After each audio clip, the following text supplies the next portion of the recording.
Hello, my brothers and sisters on the Dragon's Path. My name is Tim Heijen and I believe in dragons. Join me into my walk through the forest.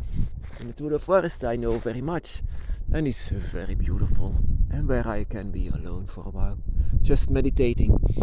Yeah, I'm not going to be very much alone, just like you, because the dragon never leaves us alone, and we don't even want them that they are going to leave. That is actually one of the greatest fears of the ones who is on the dragon's path, that the dragon is going away. The dragon, in their way, they are making some kind of a first step, and they are the ones that decide to touch you. It can be that there are dragons with a lot of emotions towards someone that is here, that is living here, that they simply cannot. They cannot come here because they are not filled. They don't have the energy. They don't have the energy to come here, and the reason for that is because the one that lives here just don't give enough energy. They forgot, and that is actually a very sad tale to see that dragons are actually the one to come here, but they can't. And that is the reason also why I do this, to let people actually, to say to you, my brother or sister, that there is a dragon or several dragons behind some gates that you cannot see. Please let them in. So in a way, words can do this. Words as well.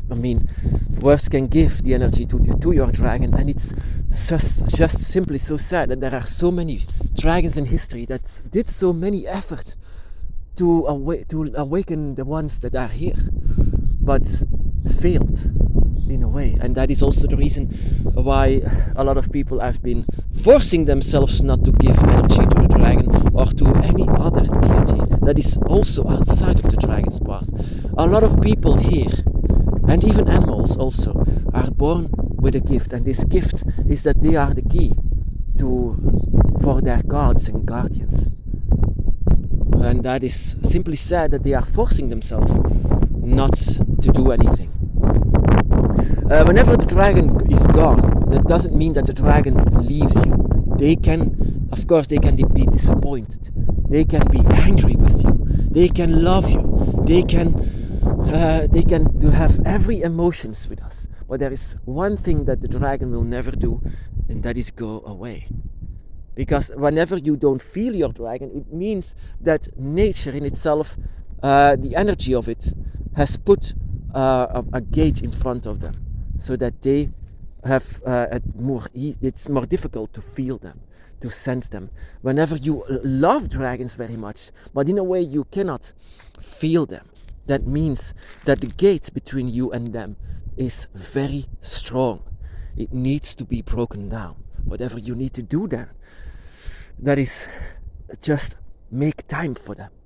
Make time for them and do effort inside of your mind, but don't force anything. Do it what you feel, how you feel it. How everything that you do for the dragon has to be felt inside of the deepest of your spirit, in your instinct. That is how you open up gates. That is how you are permitted. Also, that is how you have permission to go on. The dragon has it very difficult to come here. Without you, they cannot. They need you. And because they need you, without even awakening you, that is actually the most difficult one of all. The most difficult part of your dragon's path is going to be that you are not yet awakened, yet you have to help your dragon.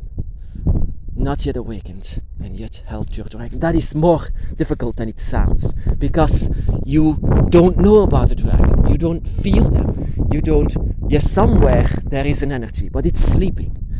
And with sleeping, you just simply don't know. You are 100% human being, and you don't know. And your dragon is like wanting to get through, wanting to touch you, but they cannot. And that is why I like to help a little bit with the dragons. The dragons need our help.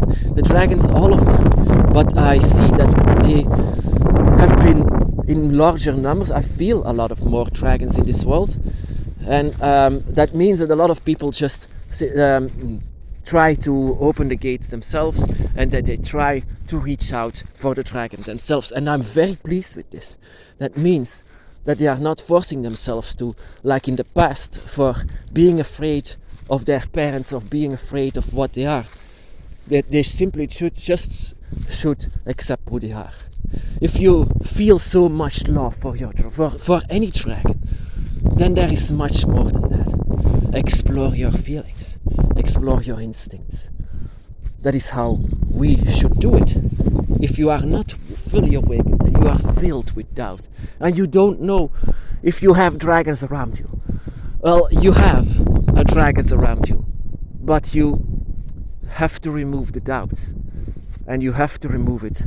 There are dragons. I know it. I'm sure of it. Around you, you have a dragon circle. If you love dragons very much, then there is a circle. People love dragons because there is an energy that they have, and of course, some people like to see the dragon die, but that is something completely different. That is the opposite energy. Because there are also energies in this world that goes against the dragon.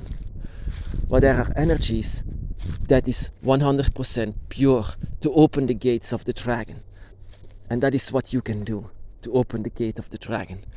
Don't doubt. Just know that there are dragons. There are dragons everywhere around you. They're simply waiting for you to open it up.